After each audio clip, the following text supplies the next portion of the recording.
Hello and welcome to all my dear बच्चा party. कैसे हो सब? मजे में? ऑल वेल ना? Fine.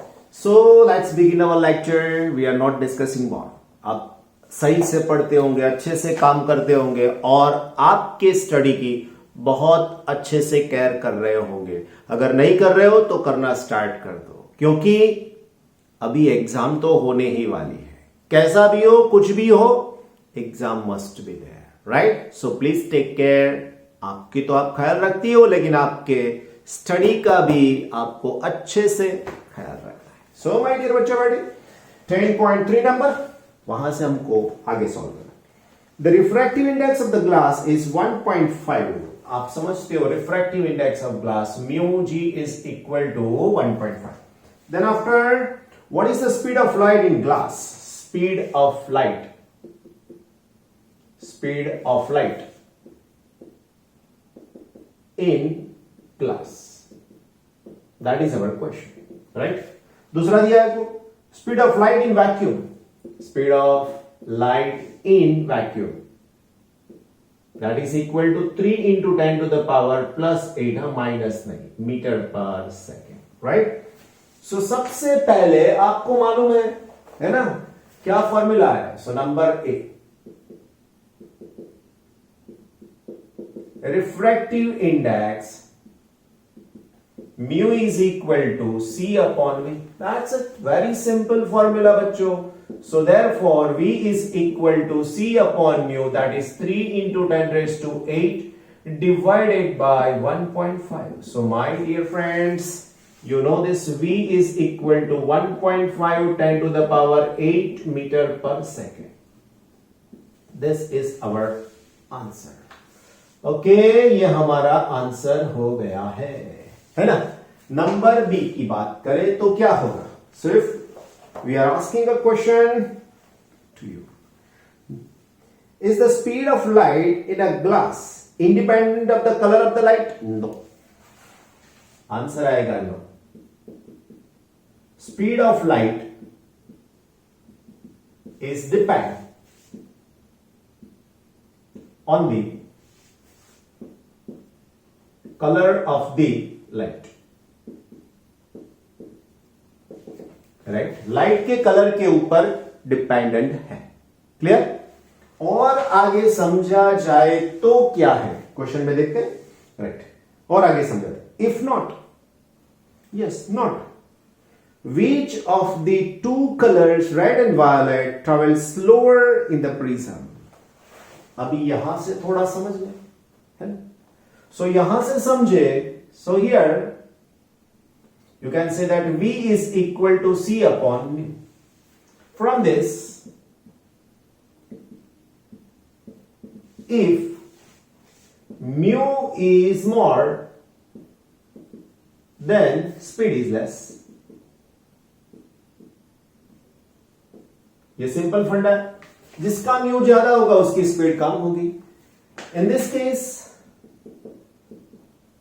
in the case or in this case, दो कलर दे दिए है ना, in this case this mu violet is greater than mu red, therefore V, or you can say directly, therefore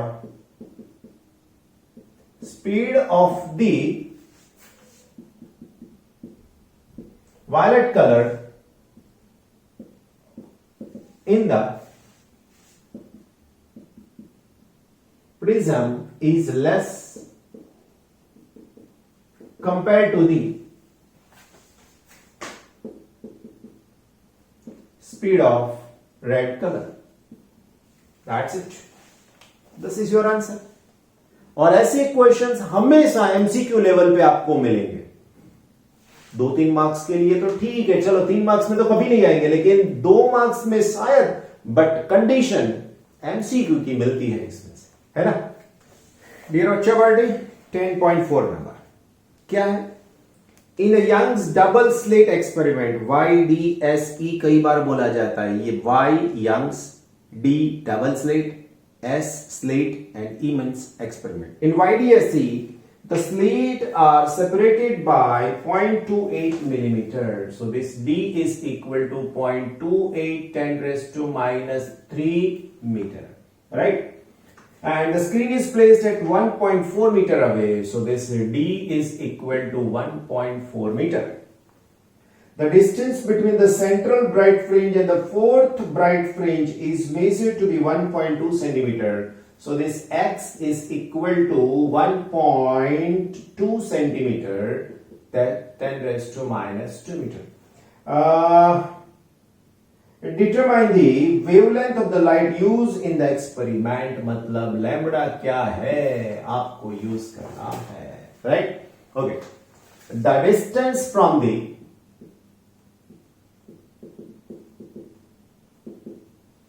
अंदर कुछ लिखा है देखो, central bright fringe,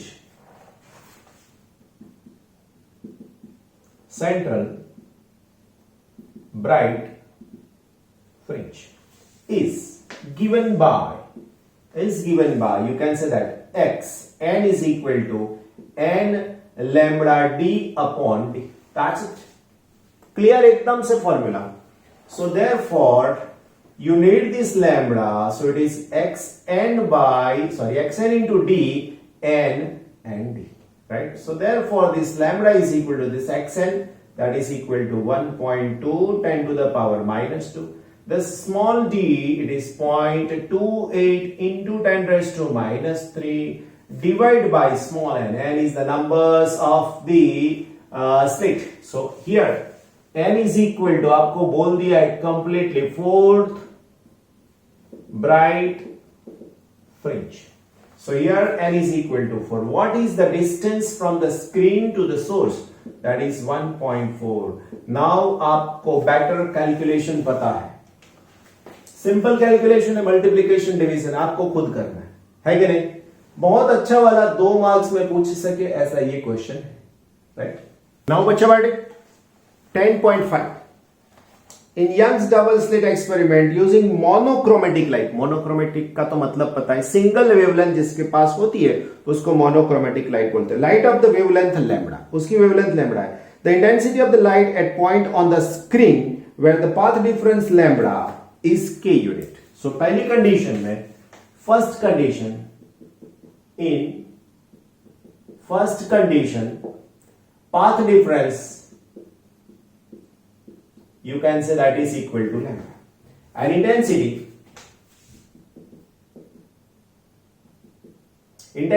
you can say I dash, that is equal to k, right?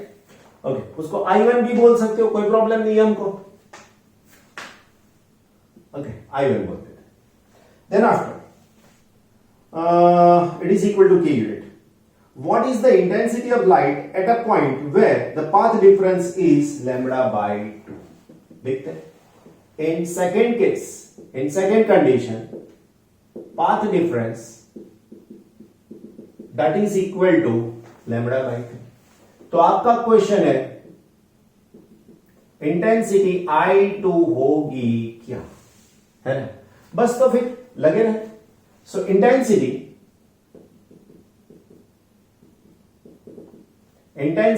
I is equal to what?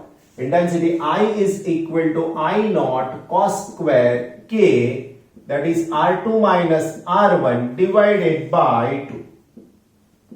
सब कुछ समझा रहा हूं.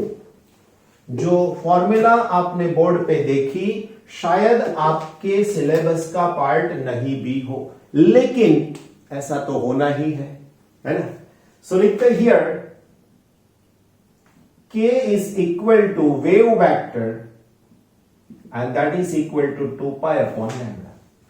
Also this R2 minus R1, it is called the path difference, और वो पाथ डिफरेंस आपको पहली condition में लैम्बडा और दूसरी कंडीशन में लैम्बडा बाई 2 दे दिया है. So in first condition, for first condition you can say this I is equal to I naught n cos square. मैं k की जगह पे रखूंगा 2 पाई अपॉन लैम्बडा. ये R2 माइनस R1 बन जाएगा path difference, so it is lambda divide by 2 तो रहने ही वाला है, लैम्बडा गया 2 गया, सो दिस इज व्हाट बच्चा पार्टी, ये हो जाएगा I0 cos स्क्वायर पाई, बच्चा पार्टी पता है ना cos पाई -1 होता है, लेकिन cos स्क्वायर करेंगे तो आप लिख सकते हो therefore this I is equal to I1 कर देते हैं, I1 this I1 is equal to I0 minus 1 square, so it is equal to I0, so therefore this I1 it is equal to I0 is equal to K. आई बात समझ में कि नहीं, आई बात समझ में है ना। फॉर सेकेंड कंडीशन क्या होगा मेरे प्यारे बच्चों, so I2 is equal to I0 cos square, then again मैं लिखूंगा K की जगह पर 2 pi upon lambda into this lambda की जगह पर मैं लिखूंगा लैम्बडा बाई 3, और ये 2 तो 2 रहने ही वाला है, 2 लैम्बडा कैंसल, ये 2 गया है कि नहीं। सो यहां पर आपको मिलेगा ये क्या, अरे भाई ठहर जा, I0 cos square, so cos square pi by 3, और आप अच्छे से जानते हो कि पाई बाई 3 होता क्या है 1/2, so therefore this I2 is equal to I0 cos square pi by 3, that is equal to 1/2, and the square of it, इसका स्क्वायर करोगे ना तो ये हो जाएगा I0 divided by 4, but what is I0, so it is K by 4 number 2, clear, so therefore the final answer I2 is equal to K by 4. बोलिए मेरे प्यारे बच्चों, समझ में आया कि फिर खाली समझ में आया, एकदम से इजी वाला क्वेश्चन है, आप उसको दूसरे तरीके से भी सॉल्व कर सकते हो, मैं बताऊं आपको मेथड, है ना। देखिए यहां तक की बात हमने जो की वो दोनों जगह पर सेम रहने वाली है, ये वाली बात है ना। ये जो फॉर्मूला यूज किया वो थोड़ा अलग होगा, क्या होगा बताओ, दिस I, ओके उससे पहले करना क्या है, I is equal to I1 I2 plus 2 under root I1 I2 into cos 5, ये लगाएंगे हम लोग फॉर्मूला। सर ये भी बाहर से आया, ये भी बाहर से आया, दोनों बाहर से मंगवाए हैं, इंपोर्ट किए, ऐसा नहीं है, थियरी का इन बिटवीन पोर्शन है जो हमारे सिलेबस में नहीं है। सो फॉर्मूला यूज करेंगे, phase difference it is equal to 2 pi by lambda into path difference. बोलिए कोई तकलीफ नहीं ना, देयरफॉर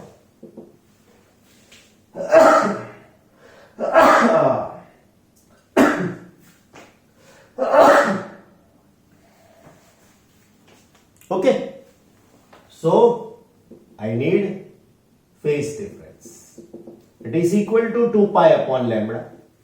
पहली कंडीशन में पाथ डिफरेंस लैम्बडा दिया है तो ये cancel, so therefore path difference is equal to 2 pi. तो ये फर्स्ट कंडीशन का हो गया मेरे प्यार। अभी दूसरी कंडीशन के लिए लिख रहा हूं, phase difference that is equal to 2 pi upon lambda. अभी ये डालूंगा मैं, so it is lambda by 3, गया ओ भाई, है ना। So it is path difference it is equal to 2 pi by 3।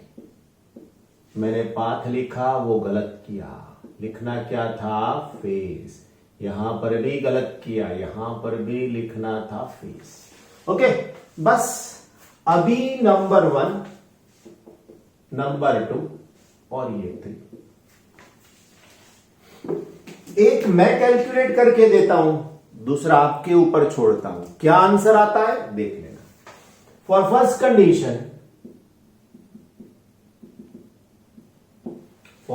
Condition this phi is equal to 2 pi, right. ये फाई की वैल्यू क्या हो जाती है बच्चों, 2 पाई रेडियन, राइट। तो यहां पर हमको मिलेगा this I is equal to I1 I2 plus 2 this, ये I1 अलग है ना, ध्यान रखना है। हाँ, अभी मैं डालूंगा I dash, so this 2 under root I1 I2 into cos 2 pi. आप अच्छे से जानते हो cos 2 पाई 1 होता है। So therefore this I dash is equal to I1 plus I2 plus 2 under root I1 I2। क्यों? तो मैंने रीजन तो बता दिया ना भाई कि cos 2 पाई 1 होता है कि नहीं? Therefore, okay. Also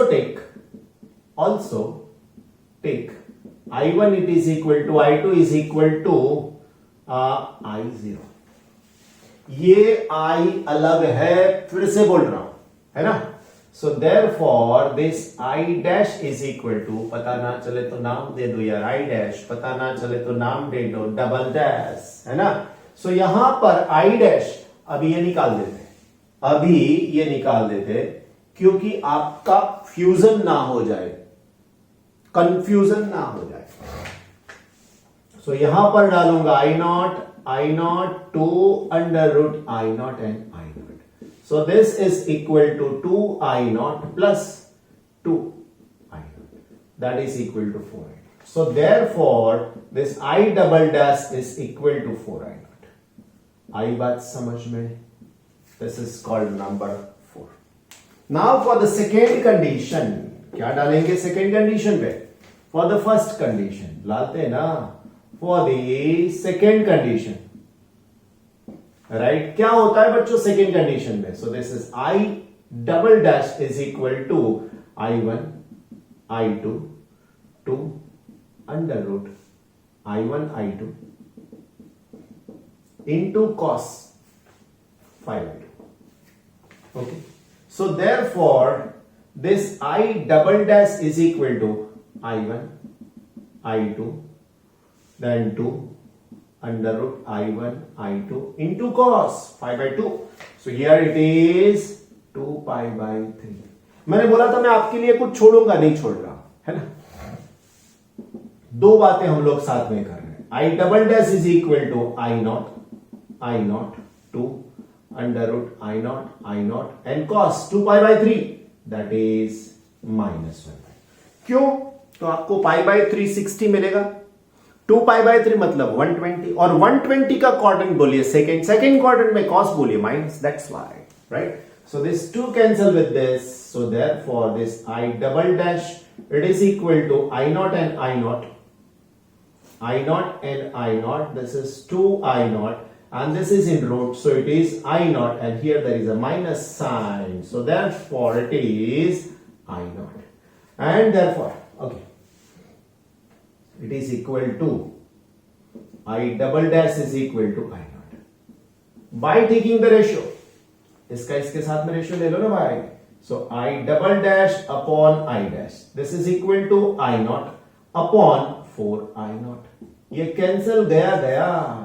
I double dash is equal to I dash by 4, so therefore this I double dash is equal to K by 4। दोनों मेथड सही है। आप बोलोगे सर ये लेंथी है, ये इजी है, वो आपकी मर्जी। मैंने जो दो मेथड थी वो दोनों आपको बता दी, अभी आपको डिसाइड करना है क्या करना है, करेक्ट। ओके प्यारे बच्चों, एक्सरसाइज में से 10.6 करते हैं। A beam of light consisting of two wavelength lambda 1 दिया है आपको 650 10 to the power minus 9 metre nanometre, right. दूसरा दिया है 520 nanometre, lambda 2 is equal to 520 10 raised to minus 9 metre, right, is used to obtain interference fringes, right, in Young's double slit experiment। Okay, number A क्या पूछा है? Number A में पूछा है find the distance of the third bright fringe on the screen, n is equal to third, और वो भी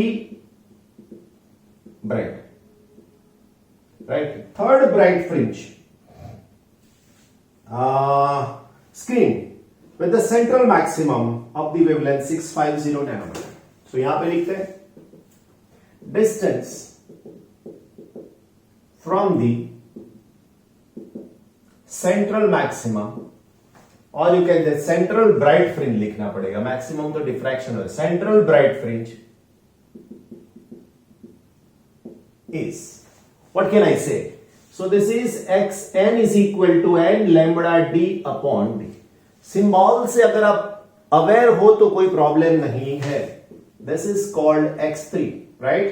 So this x3 is equal to 3 into lambda 650 minus 9 d. Okay मेरे प्यारे बच्चों, इसमें तो d दिया ही नहीं है, स्मॉल t भी नहीं दिया है, तो आपको according to the reference book ये दोनों वैल्यू लेनी है.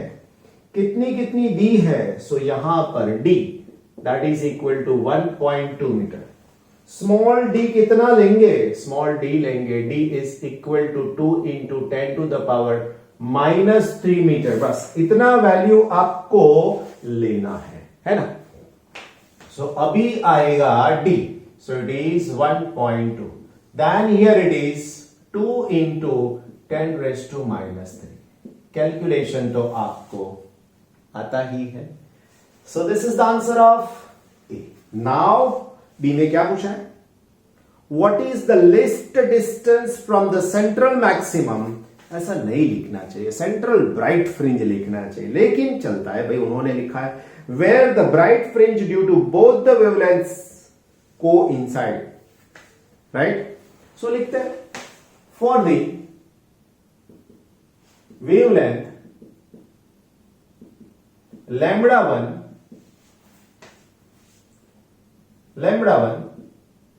the n1th order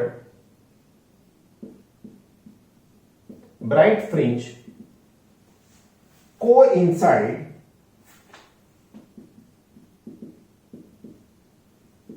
on the and tooth bright fringe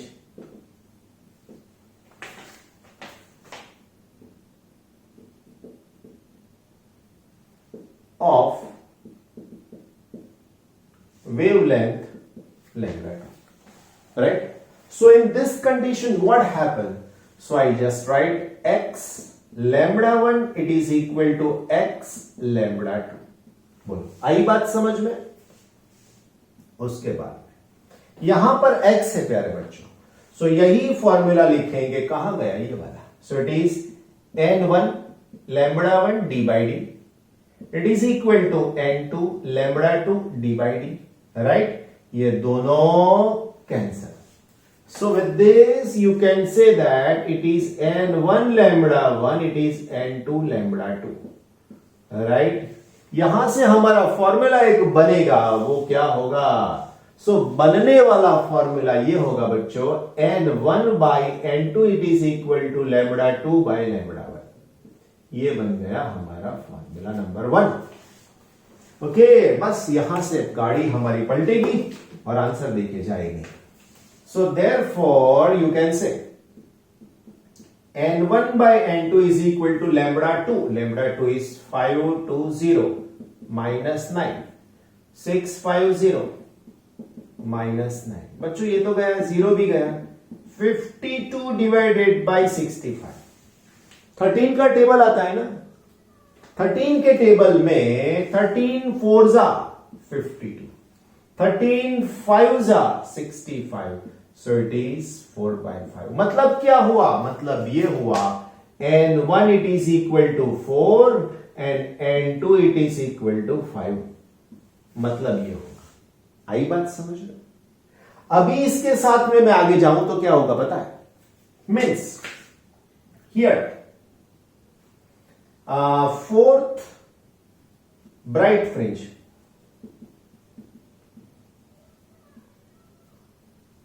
fringe of lambda 1 and fifth bright fringe of lambda 2 coincide. Right. आपको तो डिस्टेंस चाहिए, यही वाला, so therefore x is equal to n lambda d by d. n का मतलब मैं 4 रखूंगा, 4 तो लैम्बडा 1 वेवलेंथ लेनी पड़ेगी, n1 कर देता हूं। लैम्बडा 1 है क्या, 650 10⁻⁹ डी फिर से बोल रहा हूं आपको, टेक्स्ट बुक में नहीं दिया है लेकिन ये लेना पड़ेगा, तब जाके आंसर आएगा। Small D that is 2 into 10⁻⁻3। बच्चों मेरे प्यारे, आप ये आंसर कैलकुलेट कर लेना, आपका काम खत्म। ओके, सो रिवाइज करते रहिए, पढ़ते रहिए और आपकी स्ट्रेंथ रिजल्ट के बारे में बनाते रहिए। Take care, very good, take care of yourself. Thank you so much.